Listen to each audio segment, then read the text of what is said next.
오늘은 하바국서 마지막 시간입니다.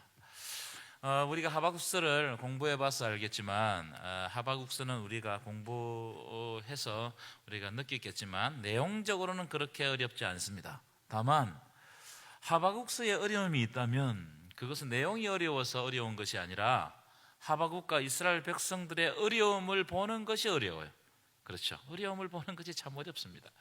이 하바국이 이해되지 않는 거 있었어요. 그게 뭐냐 하면은 어떻게 하나님의 백성들이 이렇게 큰 환난을 당해야 합니까? 그게 이해가 안 되는 거예요. 그러니까 하나님 역사 주관에 대한 의문이 생겨요. 하나님 이렇게 역사를 주관하는 것이 맞습니까? 이런 의문이 생긴단 말이에요. 지난 시간에 하바국서의 주제에 대해서 이런 말씀을 드렸습니다. 하바국서는 믿는 자들에게 닥치는 이해하지 못할 고난을 주제로 하고 있다. 그 말씀을 드렸죠. 여러분 한번 가만히 생각해 보십시오. 남이 환난을 당할 때 이것을 제3자 입장에서 보면 다 이유가 있어 보입니다. 남이 환난을 당할 때 그럴 만한 이유가 있기 때문에 저 사람이 고난을 당하는 것이 아닐까, 그런 생각을 가져요. 남이 환난을 당할 때는. 그러나 정작 내가 환난을 당하면 그게 이해가 됩니까? 안 됩니까? 이해가 안 돼요. 분명하게 환난을 당하는 이유가 명확하게 있음에도 불구하고 그걸 당하는 것을, 내가 지금 환난 당하고 있다는 것을 수긍하기가 어렵습니다. 수긍하기가 어려워요. 남이 당할 때는 괜찮아요. 근데 그 환난이 정작 나에게 닥치면 그걸 수긍해내기가 어렵단 말이에요. 하나님이 나와 함께 계시는데 왜 이런 환난이 오냐 이거예요. 이스라엘 백성들이 불순종해서 40년 동안 광야에서 방황을 했습니다. 지금 우리는 성경 전체에서 이 부분을 보기 때문에 다 이해가 돼요. 다 이해가 돼요. 왜 여러분 40년 동안 방황했습니까? 이스라엘 백성들이 하나님을 원망하고 불순종했기 때문에 광야 40년 동안 하나님께서 뺑글뺑글 돌게 하신 겁니다. 그런데 이 방황은 정확한 말이 아닙니다. 정확하게 말하면 하나님의 특별하신 훈련이어서 훈련. 그러나 우리 눈으로 볼 때는 이 사람들이 광야에서 훈련받았구나 이렇게 생각하지만, 그러나 당하는 이스라엘 백성들의 입장에서 보면 어떻겠습니까 여러분? 40년 동안 광야에 있었어요. 어떻겠어요? 이스라엘 백성들은 우리가 아무리 하나님께 불순종했다고 할지라도 이 광야 아무것도 없잖아요. 그래서 죽음과 같습니다. 이 광야에서 40년 동안 방황하는 거, 이 하나님 너무 가혹한 것 아닙니까? 이렇게 말할 수 있겠어요, 없겠어요? 여러분들에게 큰 환난이 40년 동안 있었다, 하나님 앞에 그런 이야기를 하겠습니까? 안 하겠습니까? 유대인들이 예수님을 죽였어요. 예수님을 죽이고 난 다음에 이들은 2000년 동안 떠돌아다녔습니다. 나라 없이 디아스포라로 살았습니다. 아무리 예수님을 죽였지만 2000년 동안 디아스포라로 나라 없이 떠돌며 사는 것이 이해가 됩니까? 당사자 입장에서는. 히틀러에게 2차 대전 때는 600만이라는 사람이 죽었어요. 여러분, 유대인 입장에서 이 이해가 되겠어요, 안 되겠어요? 대답을 크게 해보세요. 되겠어요, 안 되겠어요? 그러니까 유대인 철학학자 중에서는 신이 죽었다 이렇게 이야기하는 사람들도 들어있었습니다. 왜 그럴까요?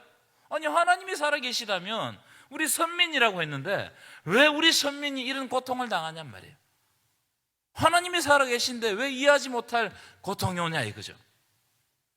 환난을 당하는 사람에게 가장 힘든 것이 뭐냐면은 왜 하필 나인가입니다. 왜 하필 나인가? 내가 뭐가 그리 잘못했다고 나에게 이런 시련을 주시란 말이에요. 이런 생각을 품게 되는 것은 인지상정이죠. 해석이 안 되기 때문에 이런 생각을 품는 겁니다. 그래서 어떤 반응이 일어나냐 하면은 하나님이 살아계신가? 하나님이 계신데 왜 이런 일이 일어나는가? 이게 하바국의 질문입니다. 제가 지난 교회에서 젊은 여 집사님이 계셨는데 아들이 2명이 있었어요. 근데 큰아들이 급성 백혈병에 걸려가지고 갑자기 세상을 떠났습니다. 장례를 치르고 난 다음에 저를 찾아왔어요. 제가 교구 목사였거든요. 목사님, 왜 하필 우리 아들입니까? 이렇게 물었어요. 내가 설명을 못 해줬습니다. 할 말이 없더라고요. 여러분, 설명할 수 있는 분 여기서 나와보세요. 설명 한번 해보세요. 설명할 수 있어요, 없어요? 설명이 안 돼요. 이게 쉬운 문제가 아니다. 환난을 당하는 자들이 환난을 어떻게 받아들일 것인가? 이게 쉬운 문제가 아니단 말이에요. 함부로 말할 수 없는 거단 말이에요. 어떤 분들은 아주 단순하게 아니, 당신이 무슨 잘못을 저질렀기 때문에, 죄를 저질렀기 때문에 그렇다. 그러나 여러분, 그렇게 단순화시킬 수 없습니다. 그렇지 않는 경우도 있어요. 그 대표적인 예가 욥입니다. 욥은 동방의 의인이라고 성경이 기록하고 있습니다. 하나님과 사람에게 인정받았던 사람이에요. 욥은 그 극심한 고통 중에서도 한 번도 하나님을 욕하지 않았습니다. 다만 자기가 감당할 수 없는 그 환난을 당하니까 자기 생일을 저주했어요. 자기 부모를 저주했어요. 왜 나를 낳았냐 이 말이에요. 남이 고통을 당할 때는 몰랐는데 자기가 당해보니까 자기도 죽고 싶은 거예요. 욥도 죽고 싶었어요. 차라리 죽여달라, 차라리. 그래서 여러분, 환난 당하는 자가 옆에 있으면 섣불리 평가하려고 하지 마십시오. 여러분, 새치혀로 평가하면 그 사람 더 상처받을 수 있어요. 특별히 이것을 죄와 연결시키려고 하지 마십시오. 그럼 정죄해야 되잖아요. 그럼 정죄는 우리가 하는 게 아닙니다. 하나님의 영역입니다. 우리는 뭐 하느냐? 그저 들어주고 기도해 줄 뿐입니다. 아멘이십니까? 그저 들어주고 기도해 줄 뿐이에요. 그럼 우리가 답을 줄 수가 없어요. 내가 길을 인도할 수가 없어요. 나에게 그런 능력이 없어요. 그래서 섣불리 이야기하셔는 안 됩니다. 어떤 사람이 어떤 상황을 닥칠 때 섣불리 이해해서는 안 돼요. 다 그 사람마다 사정이 있는 거예요. 자, 그러면 성경은 어떻게 이야기하고 있는가? 답은 없는가? 자, 오늘 이 말씀이 오늘 답을 주시는 말씀이라고 생각합니다. 자, 오늘 말씀은 지난주 이제 2주 동안 다루었던 것을 아주 단순하게 복습을 하고 오늘 말씀은 요셉의 관점에서 한번 말씀을 풀어보려고 합니다. 자, 하박국 3장으로 들어가기 전에 지난주까지 배웠던 내용을 살펴보도록 하겠습니다. 띄워주십시오. 하박국서는 두 개의 질문과 하나님의 대답으로 이루어져 있습니다.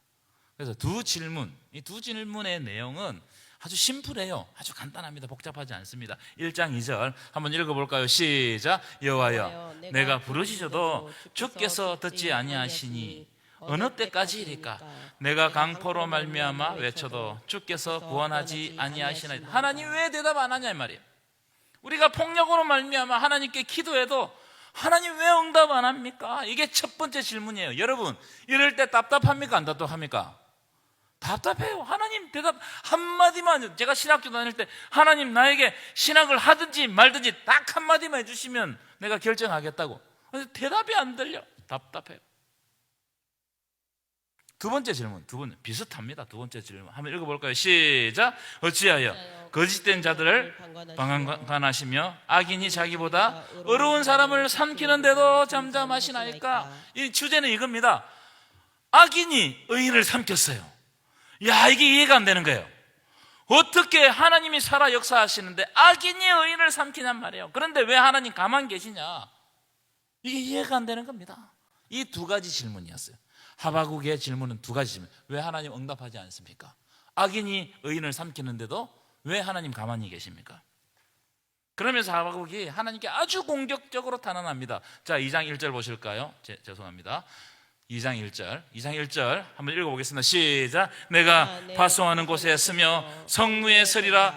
그가 내게 무엇이라 말씀하시는지를 기다리고 바라보며 나의 질문에 대하여 어떻게 대답하실는지 보리라. 그러니까 여러분, 이 이해가 안 되니까 하나님이 막 따지는 겁니다. 이 하박국의 이름이 뜻이 뭐라고 그랬죠? 다 잊어먹었죠? 따라합시다. 씨름꾼, 끼얹는 자. 하나님 앞에 막 씨름하듯이, 하나님, 내가 지금 두 가지 질문을 드렸는데 하나님이 나에게 무슨 말씀을 하시는지 내가 한번 들어보겠다. 내가 높은 곳에 올라가서 하나님 말씀 한번 해보세요. 내 질문에 한번 대답해 보세요. 아주 공격적으로 이렇게 하나님께 질문을 막 드리는 거예요. 그러니까 여러분, 이 마음이 이해됩니까? 안 됩니까? 이해가 돼요. 저는 환난을 당해본 사람들 이해가 됩니다. 하나님이 대답을 안 해주시는 거예요. 그때 하나님이 하박국에 말씀을 해주십니다. 뭐라고 말씀해 주시느냐? 하나님의 대답 세 가지인데요. 첫 번째, 자 봐라, 의인은 그 믿음으로 산다는 거예요. 의인은 믿음으로 산다. 네가 볼 때 지금 의인이 죽는 것 같이 안 죽는다는 거예요. 의인은 산다는 거예요. 이 어려운 환난 가운데서도 하나님을 신뢰하고 하나님을 믿는 자는 반드시 하나님이 살려주신다. 그런데 무엇으로 사느냐? 믿음으로 산다는 거예요. 지금 바벨론이 온 세상을 다스리고 있는 것 같이, 그래서 니 죽는 것 같이 아니라는 거예요. 너는 그때 하나님을 더욱 깊이 신뢰함으로 너는 산다는 거예요. 아멘이십니까? 아멘. 이야기를 하고 있어요. 두 번째, 지금 바벨론이 온 세상을 통치하고 있는 것 같이 아니라는 거예요. 2장 14절을 보면 물이 바다를 덮은 같이 여호와의 영광이 이 세상에 가득하다. 바벨론의 영광이 가득한 것처럼 보이지만 그게 아니라는 거예요. 실제로는 하나님의 영광이 이 땅에 차고 넘친다. 그래서 의인은 바벨론으로 말미암아 살고 죽는 것이 아니고 여호와 하나님으로 말미암아 반드시 산다는 거예요. 산다는 것에 여러분 여기 방점이 있는, 이 안 죽는다는 거예요. 하나님이 살려주신다는 거예요. 그렇기 때문에 20절 보십시오. 오직 여호와는 그 성전에 계시니 하나님은 하나님께 예배하는, 하나님께 경배하는 자들, 하나님과 바른 관계를 가지는 그 자들과 함께 계시니 온 땅은 그 앞에 잠잠할지어다. 아멘이십니까? 아멘. 이 말씀을 딱 주셨어요. 그러니까 지금까지는 막 의문을 가지고 이 하박국이 하나님께 막 덤볐는데 이 말씀 가운데서 많이 이제 해결이 되었어요. 자, 이제 그 정도 하시고 이제 오늘 본문으로 들어가겠습니다. 자, 오늘 본문은 하박국의 노래, 하박국의 고백 또는 하박국의 기도에 해당되는 부분입니다.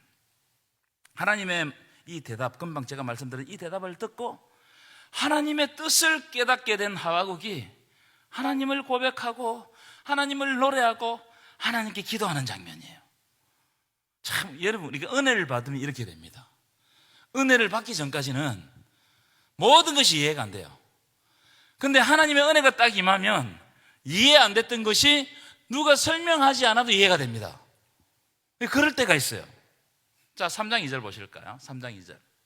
여호와여, 내가 주께 대한 소문을 듣고 놀랐나이다. 지금까지는 하나님께 대해서 잘 몰랐는데 이제는 하나님의 그 말씀으로 말미암아 하나님을 알게 되었다는 겁니다. 욥이 이런 고백을 했어요. 내가 전에는 주께 대하여 귀로 듣기만 했는데 이제는 고난을 겪고 나니까 눈으로 보는 것처럼 명확하게 하나님을 고백할 수 있다. 이렇게 고백했어요. 무슨 말입니까? 예전에는 이 환난을 내 입장에서 해석하라고 했어요. 내 입장. 그러니까 나에게 왜 이런 일이 펼쳐졌는지 알 수가 없는 거예요. 자기 입장에서 환난을 해석하면 해석이 안 돼요. 왜 하필 나입니까? 그렇게 물어보는 순간 그 답이 있어요? 답이 없어요. 내 지혜로 내 지식으로 해석하려고 하면 이 이해가 안 돼요. 도저히 이해가 안 됩니다. 여러분, 광야 40년 여러분 이해가 됩니까? 이스라엘 백성들 입장에서? 그런데요, 하나님의 입장에서 딱 보시면 하나님은 광야 40년을 통해서 이스라엘 백성들을 새로운 피조물로 만들어 가시는 작업을 하신 거예요.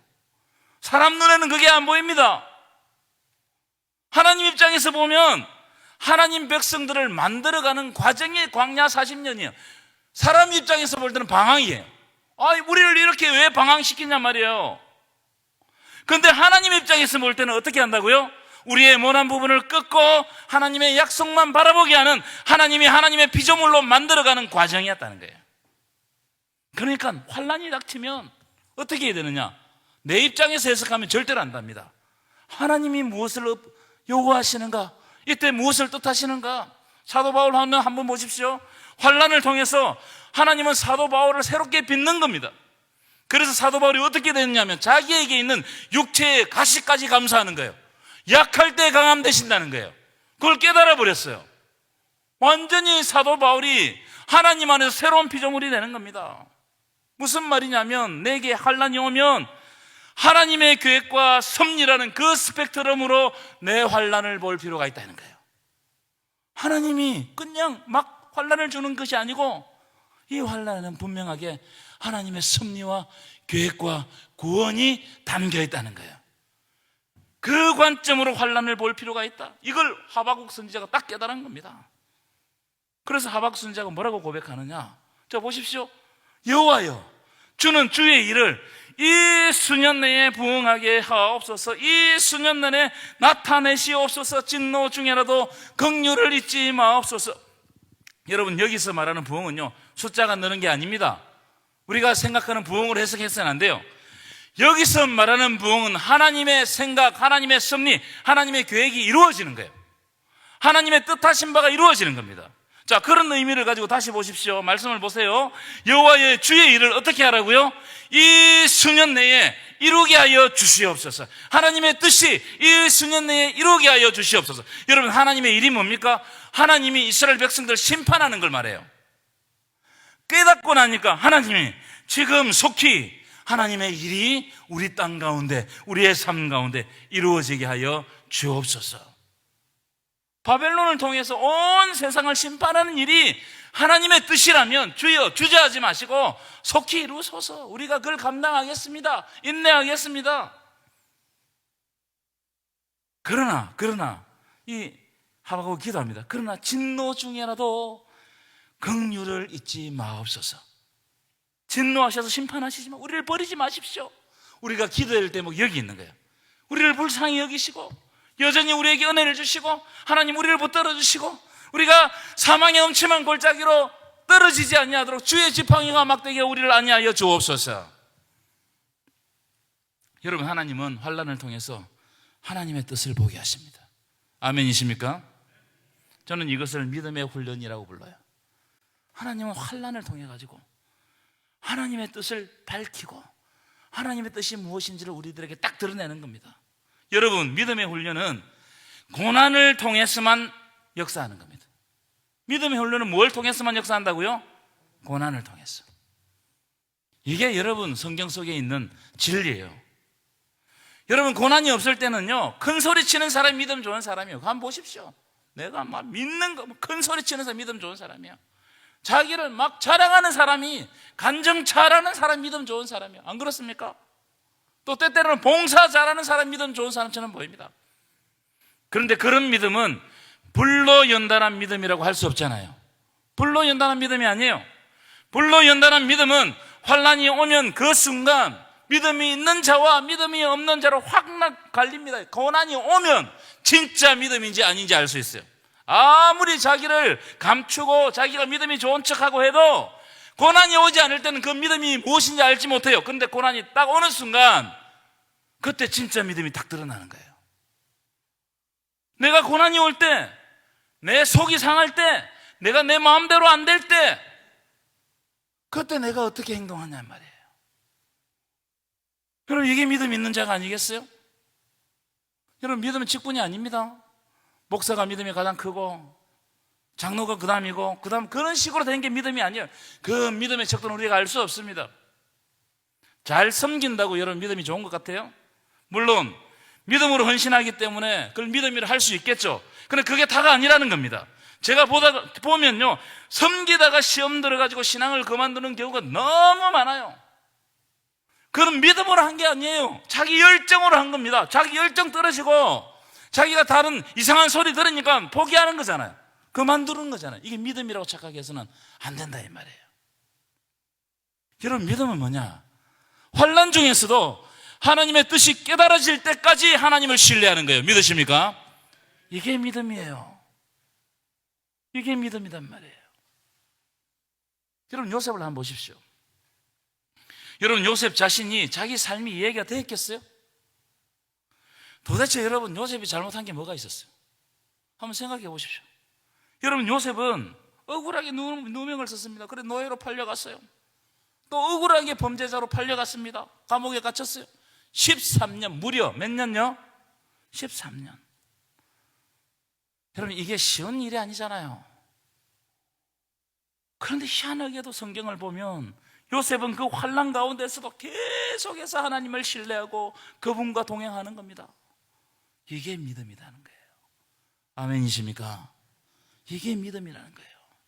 요셉이요, 그 자기가 궁금해도 내 삶 속에 왜 이런 일이 닥쳤냔 말이에요. 왜 하나님이 살아계신데 왜 이런 일이 닥쳤냐, 그 숙제를, 그 의문에 대해서, 그 의문을 언제 풀었느냐?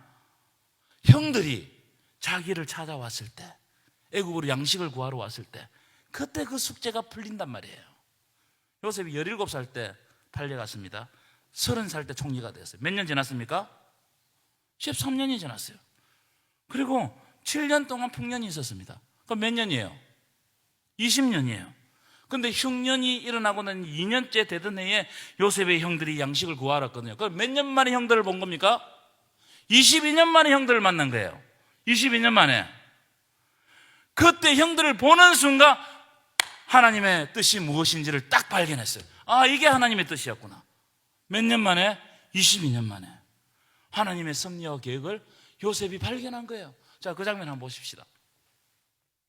창세기 45장 5절인데 한번 읽어볼까요? 시작. 당신들이 나를 이곳에 팔았다고 해서 근심하지 마소서, 한탄하지 마소서.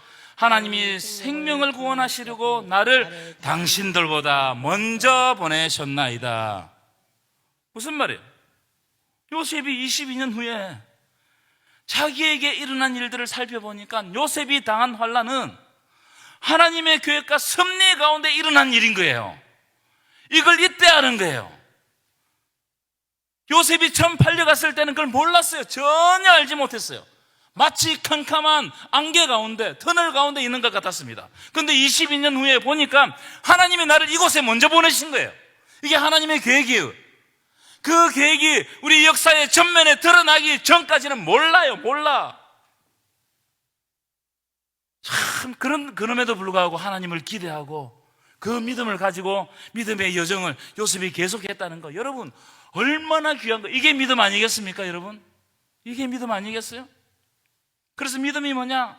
지금 우리가 당하는 환난을 통해서 하나님께서 하나님 나라를 열어가시는 통로로 사용하고 계신다는 거예요. 나에게 환난이 있어요. 근데 이 환난이 무슨 뜻인지 모르겠어요. 그런데 우리가 요셉을 통해서 어렴풋이 아는 것은 뭐냐면 이 환난을 통해서 하나님은 요셉처럼 하나님 나라를 펼쳐가신다는 거예요. 그래서 뭐냐? 인내하고 기다리라는 거예요. 아멘이십니까? 자, 50장 20절도 한번 보십시다. 50장 20절 한번 보십시오. 당신들은 나를 해하려 하였으나 하나님은 그것을 무엇으로 바꾸었다고요? 선으로 바꾸셨어요. 악을 선으로 바꾸셨어요. 악을 선으로 바꾸어가지고 오늘과 같이 많은 백성의 생명을 구원하셨다는 거예요. 이게 하나님의 방법인 겁니다. 여러분, 우리의 삶 가운데 때때로 악이 일어납니다. 하나님, 왜 이런 일이 일어납니까? 왜 이런 일이? 왜 악한 사람이 득세하고 내가 왜 이런 수치와 고통을 당합니까? 그래서 사람들이 나를 해하려고 나에게 올무를 놓고 나를 고통스럽게 합니다. 그런데 어느 순간 때가 되면 그 악을 선으로 바꿔버리는 거예요. 이게 하나님의 역전의 은혜입니다. 역전의 은혜. 요셉의 형들은요, 악한 생각으로 요셉을 팔았잖아요. 그렇죠? 그래서 요셉이 큰 환난을 당했습니다. 그런데 하나님이 역사 가운데, 하나님의 시대 가운데 그걸 선으로 바꾸시니까 요셉이 고난의 자리에서 총리가 되고 총리의 자리에서 생명을 구하는 일이 일어나는 거예요. 여러분, 이게 여러분 삶 가운데도 일어나기를 간절히 축원합니다. 얼마나 귀한 것인지 몰라요. 이 찬송이 생각나요. 이 풍랑 인연하여서 어떻게 한다고요? 더 빨리 갑니다. 이 풍랑 인연하여서 더 빨리 갑니다. 여러분, 우리에게 오는 환난은요, 닫힌 세계가 아닙니다. 우리에게 오는 환난은 하나님의 세계를 열어가고자 하신 하나님의 도구예요. 열려 있어요. 지금은 안 보일 뿐이지 열려 있어요. 이게 오늘 여러분들에게 드리고 싶은 말씀이에요. 이제 마지막 하박국의 고백 한번 볼까요? 3장 16절인데요 3장 16절 함께 읽겠습니다. 시작. 내가 들었으므로 내 창자가 흔들렸고 그 목소리로 말미암아 내 입술이 떨렸도다. 무리가 우리를 치러 올라오는 환난 날을 내가 기다림으로 썩이는 것이 내 뼈에 들어왔으며 내 몸은 내 처소에서 떨리는 듯하다. 이 무슨 말이냐면 하나님이여, 수년 내에 이 일 하나님의 뜻이 이루어 주옵소서. 빨리 지금이라도 우리를 심판하여 주옵소서. 근데 심판하여 주옵소서 이런 기도하고 났는데 바벨론 군대가 오는 걸 보니까 어떻게 된다고요? 막 창자가 흔들리는 거예요. 두려움이 생기는 거예요. 입술이 파르르 떨리고 내 뼈가 썩이는 것이 내 뼈에 들어왔다. 무슨 내 뼈가 녹아내리는 것 같다는 거예요. 이 두려움에 빠졌단 말이에요. 그렇죠, 여러분. 여러분, 환난을 당하는데 의연하게 대처하는 사람이 어디 있겠어요? 그런 사람 없습니다. 여러분, 창자가 떨리고 뼈가 녹는 듯하고 두려움에 빠지는 것이 인간 아니겠습니까? 환란이 왔는데 난 아무렇지도 않습니다. 그럼 그거 좀 이상한 사람이에요. 거짓말이거나. 저는 그게 좋다고 생각도 안 합니다. 환란이 왔는데 의연하다. 아니에요. 여러분, 때때로 우리에게 두려움이 있어야 기도합니다. 두려움이 있어야 하나님을 더욱 신뢰해요. 우리 예수님도 십자가 앞에서 하나님께 두려움 때문에 기도하셨습니다. 두려움이 잘못된 게 아니에요. 두려움에 빠져서 하나님을 떠나버리는 것이 잘못된 거예요. 이건 여러분 구분해야 돼요. 하박국이 너무나 두려운 가운데 있었어요. 그런데 하박국이 뭘 믿었느냐? 의인은 믿음으로 말미암아 살리라. 아멘이십니까? 이 말씀을 딱 믿었어요. 그랬더니 고백이 달라집니다. 찬양이 달라져요. 무슨 찬양이냐? 자, 한번 읽어봅시다. 크게 읽겠습니다. 시작. 비록 무화과 나무가 무성하지 못하며 포도나무에 열매가 없으며 감람나무에 소출이 없으며 밭에 먹을 것이 없으며 우리의 양이 없으며 외양간에 소가 없을지라도 나는 여호와로 말미암아 즐거워하며 나의 구원의 하나님으로 말미암아 기뻐하리로다. 아멘이십니까? 여러분, 우리의 삶에는 항상 없습니다. 없는 것이 우리의 현실이에요. 건강도 어떤 때는 망가지고 나에게 있었던 사람들도 떠나가고 자식들도 떠나가고 자꾸 없어집니다. 나이가 들수록 더 없어져요. 젊음도 없어지고 없고 나중에 보면 내 손에 아등바등 살았는데 내 손에 쥔 것이 아무도 없다. 그럼 그때 허무합니까? 허무하지 않습니까? 열심히 살았는데 손 사이로 다 빠져나가 버리고 없는 것 투성이, 상처받은 것 투성이, 이런 투성이만 남은 거예요. 근데 이 하박국이 믿음의 눈으로 보니까 있는 게 있더라는 거예요. 내 손에는 아무것도 없는데 있는 게 있더라. 누가 있느냐?